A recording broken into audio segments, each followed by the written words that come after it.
Who can help us who have lived so long and have failed in love?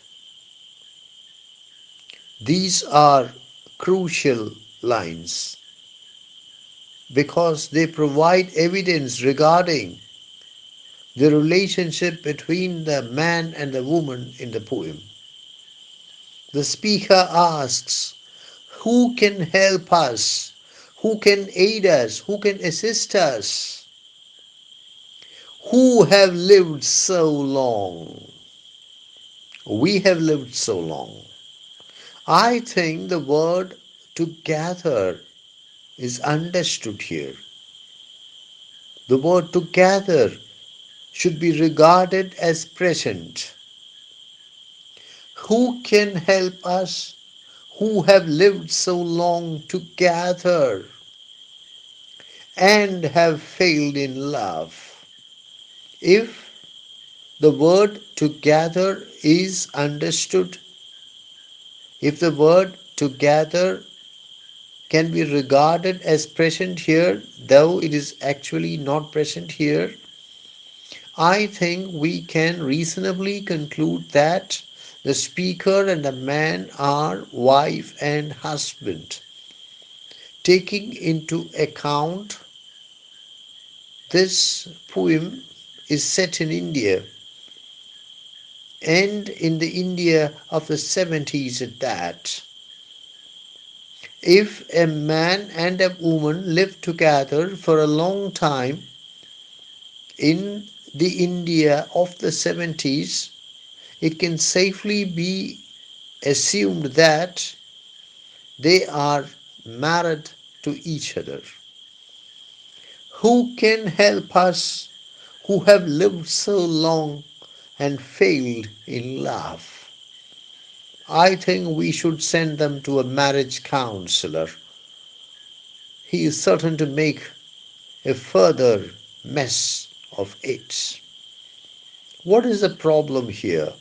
The speaker and her husband have lived together as wife and husband for a long time, but they have failed in love. They have failed as lovers. They are unable to love each other with genuine passion. Frankly, I don't think this is a big deal. This is almost always the narrative in the case of the typical Indian middle class marriage. Can there be more powerful confessional poetry than this?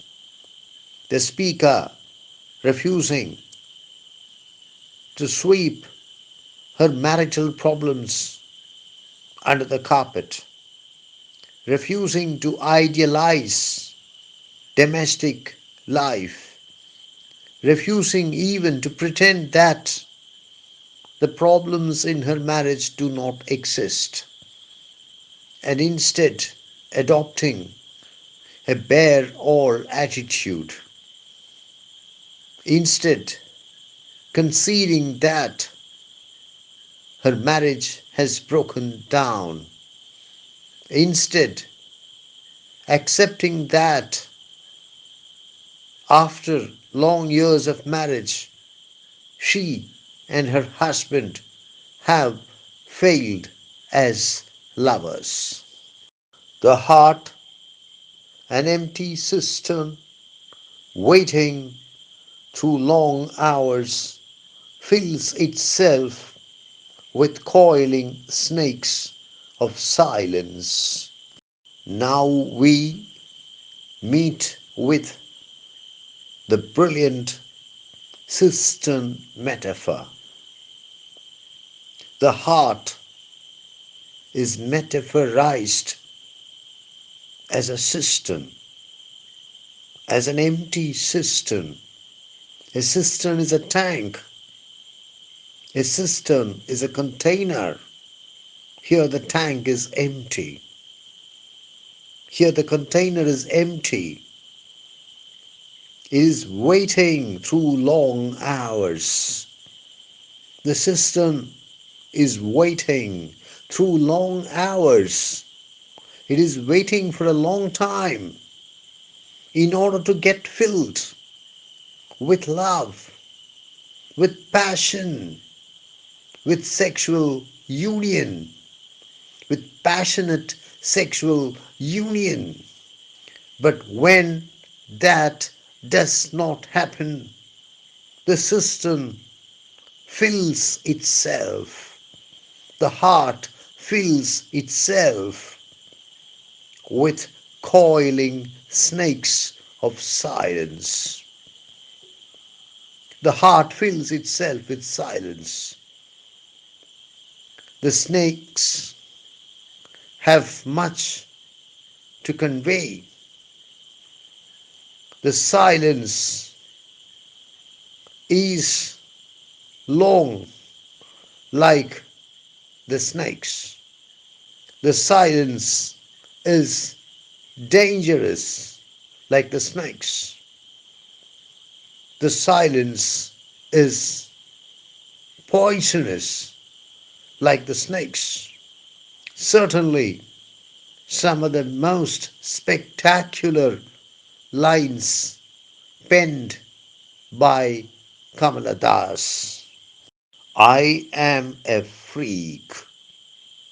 This is the key line of the poem, the line which buttresses the title of the poem, the line which justifies the title of the poem. Freak means something irregular, something unusual, something odd, something abnormal. The speaker concedes that she is a freak, even proclaims that she is a freak. This is a simple statement, but this is also a very powerful statement which draws its strength from the absolute honesty of the speaker, from the absolute frankness of the speaker.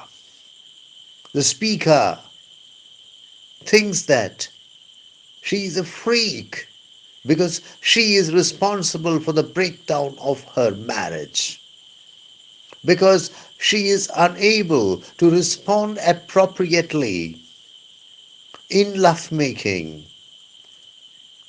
when her husband takes the initiative. She is a freak. She is not a normal person.